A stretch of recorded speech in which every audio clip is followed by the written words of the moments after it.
سلام كلكم أطال بي سفركم سلام سلام كلكم أطال بي سفركم على فضل لخالو سلام سلام بمعكم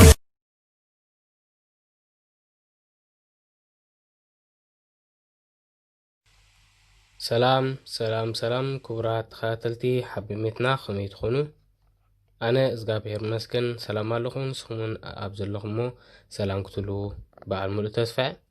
بقار لما أنتي تمرتكم كن حيزلكم إزلوخو خمزي أب مأتوي زرأخم وسئل مالتيو بزعبا خورونا كزار ماتي مايتيو أبز حجي أقداس خويم سلو مايت نايكدن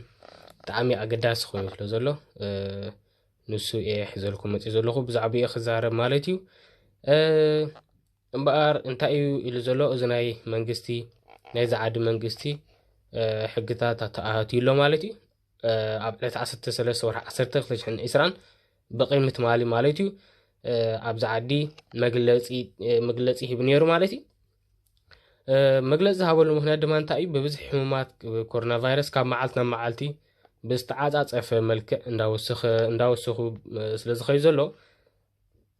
إذا هاجر ما ناب كفيلاوي إسوا بخفيل مالتي ناب كفيلاوي إسوا خد كيد خسلت خل مالتي كيد علاون بخفيلاوي خد كيد يا مالتي سلازي إتي أنت أي خوكم حجي ما تزلخو تي حقتات ثم نايتي كاب تمالي اللي تعسرت ربعته ورح عسرته كلتشن إسران أتحيزهم صنعات زخون حقتات دما وزم السعوديهم بزعبهم حجي خنقروكم يا مالتي اوكي قداميتي حقي انتاي لنا زلو كلن اندا شهتات اندا مستتات كمون بيت مغبتات كابت مال علت 14 ورح 10 كلتشعن عسران ساعات 10 مشت كاب ساعات 10 مشت جميرن نربع سمون كعصوين وي تعاصينا لوا مالتي كابت مال تحيزن تعاصينا لوا مالتي نربع سمون زاكل مالتي እንዳ ሻህታት እንዳ ምግብታት እንዳ መስተታት ማለት እዩ ኦኬ ካላይ ካብ ሰዓ 8 ምሸት አልኮላዊ መስተን ከምኡን ድራግን ምሻት ኣይክፈቀድኒ ማለት እዩ ካብ ሰዓ 8 ምሸት ኩሉ ግዜ ማለት እዩ 4 ሰሙን ዝኣክል ካብ ሰዓ 8 ምሸት አልኮላዊ መስተን ድራግን ምሻት ኣይክፈቀድኒ ማለት እዩ ኦኬ ሳልሰይቲ ድማ ትካላት ብሓደ ግዜ ክሳብ 30 በጻሕቲ ጥራይ እየን ዝቕበላ نفس وقف بصح دما 1.5 متر رحقت خحلو خلالو ناي افن افنጫ መሸፈን ድማ ክገብር ክግደዱ ማለት እዩ ኩሉ ግዜ 37 ጥራይን ዝቀበላ ዝኾነ ትካል رحقتهم እቶም ዝወፅዞም 30 ዝኾኑ ሰባት ድማ رحقتهم 1.5 ሓልዮም ናይ افن افنጫ መሸፈኒ ክገብሩ ይግደዱ ማለት እዩ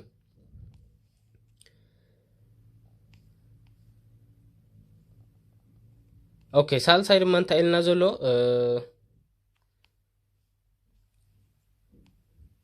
ራብዓይ ኣብ ደገ ካብ 4 ሰባት ንላዕሊ ምእካብ ኣይፍቀድኒ ኢሎምና ኣሎ ማለት እዩ ኣብ ደገ ካብ 4 ሰባት ንላዕሊ ኮንካ ምጓዓዝ ብሓንሳብ ምዃን ኣይፍቀድኒ ኢሎምና ኣሎ ካብ 4 ሰባት ኮንካ ምኻድ ምጓዓዝ ኣይፍቀድኒ ኢሎምና ኣሎ زغصل حجر ما انتهي لمنا له زخنا ناي سبورت نتفتات اندحرا كاب كل ما 10 شمنته اي فقني مالتي ك10 شمنته نلعل زلو ادمه سبورتاوي نتفتات خغبرو اي فقدومني مالتي كاون تحت زلو طراي فقدوم مالتي زغصل حجر ما انتهي لمنا له اب غزاخا بزيكا تابالات سدرابيت كال مؤتاو ኣይፍቀድኒ ክትዕድም ኣይፍቀድካኒ ማለት እዩ ድኾነ ክትዕድም ኣይፍቀድነካ እቶም ኣብታ ገዛ ዝነብሩ ኣቦ ኣደ ደቂ እቶም ደቂ ገለ እቶም ኣብ ኣዝሓድሩ ዝነብሩ ጥራዮም እምበር ክትዕድም ሰብ ዝበሃል ኣይፍቀድካኒ ማለት እዩ ከምኡ ድማ ነፍሲ ወከፍ ሰብ ካብ ክሊ ዕድመ 13 ዓመት ንላዕሊ ናይ ኣፍንጫን መሸፈኒ ክገብር ይግደድ ኢሎም ኣሎ ማለት እዩ ብጣዕሚ እዞም ካብ 13 ንላዕሊ ሰባት ተራኾንካ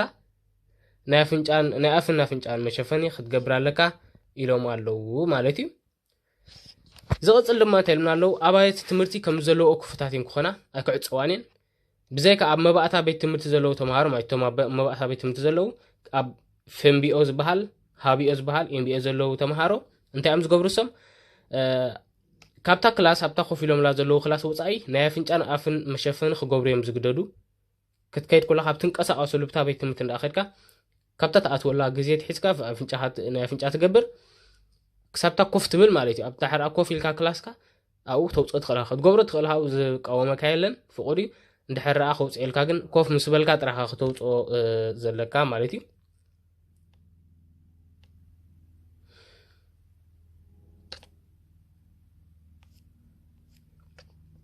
ኦኬ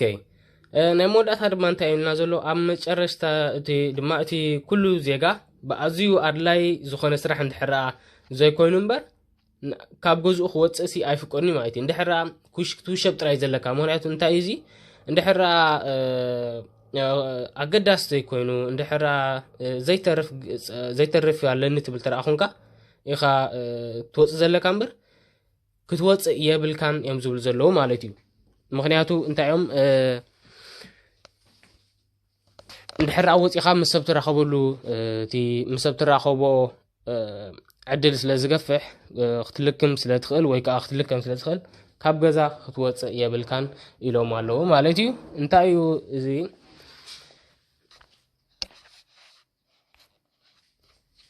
ኦኬ ድማ ከምኡ ድማ እንታይ እዮም ዘለዉ ኣብ ደገ እንድሕር ወፂኻ ድማ 15 ሜትሮ ርሕቐትካ ክትሕሉ ኢሎም ኣለዉ ማለት እዩ ወላ ውፃእ ብስራሕ ድሃ ወፂኻ ኦኬ ፅቡቅ እንድሕር ወፂኻ ናይ ኣፍንጫ ክትገብር ኣለካ ርሕቐትካ እውን ክትሕሉ ክትክእል ኣለካ ኢሎም ኣለዉ ወላ ኣገዳሲ ይኹን ርሕቐትካ ምሕላው ኣገዳሲ እዩ ማለት እዩ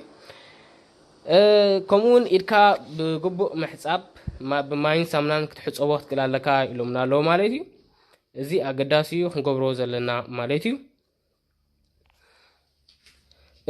ንምንታይ እዚ ዘምፅእ ዘለኹ መሲልኩም ምክንያቱ እቲ ናብራና ንሕና እዞም ሓበሻ ኩልና እዞም ኤርትራውያን ማለት እዩ እቲ ናብራና ኩሉ ግዜ ተሓዊስካ እዩ በቃ ኩሉ ሕውሳት ስለ ዝኾና እቲ ናብራና ኩሉ ግዜ ሕውሳት ስለ ዝኾና ንዓና ብጣዕሚ እዚ ከቢድ እዩ ክነተግብሮ ግን ግዴታ እዩ ክንገብሮ ማለት እዩ ስለዚ ወላ ከቢድ ተረኣ ኮነ ክነተግብሮ ግዴታ እዩ ማለት ብፍላይ እቶም መንእሰያት ኣዴታትና ኣቦታትና ኣለው ከይንልክዎም ብፍላይ እቲ ቁርብና ዓበይቲ ስለ ዝሃስ ዝብልዎ ንሕና ክንጥቀቕ ንክእል ኣለና ኣብ ንወፃሉ ግዜ ንሕና ርሕቐትና ክንሕሉ ንክእል ኣለና ወላ ከም ማሓዙትና ምስ ማሓዙትና ማለት እዩ ርሕቐትና ንሕሉ ናይ ኣፍና ኣፍንጫን ንገብር ማለት እዩ እዚ ፀወታ ኣይኮነን ናይ ህይወት ጉዳይ ማለት እዩ ስለዚ እቶም መናእሰያት ዘበልና ኩልና ነቦና ነደና ንሓፍትና ንሓውና ንሕሰበሎም ኣብቶም ኣገዛ እምቢርና እዮም ዘለና ብፍላይ ድማ ነቶም ዓበይቲ ሰባት ኣገዛና ዘለዉ ንሕልየሎም ማለት እዩ እዚኣ ክብለኩም እየ መፅአ ነይረ ክቡራት ኣሕዋተይ ብዛዕባ ናይ ኮረና እንድሕር ብፍላይ ድማ ክብላት ዝደሊ እንታይ እዩ እንድሕር ኣብ ቀፃሊ ዝበዝሕ ሕጊ ወይ ምፉኻስ ወይ ከዓኒ መሊሱ ዝትርር ሕጊ ተረኣ መፅኡ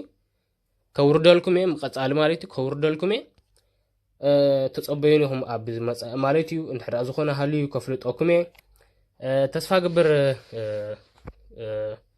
ንፁር ኮይኑ ክትረኽብዎ ማለት እዩ ተስፋ ገብር እንደኸዓኒ ኣብ ዝመፅእ ድማ ብትምህርቲ ኢና ክንራኸብ ኣብ ዝመፅእ ስለዚ ክሳብ ብትምህርቲ ንራኸብ ብሰላም እንዳበልኩ ክፋነወኩም ሰሰናይ ቻው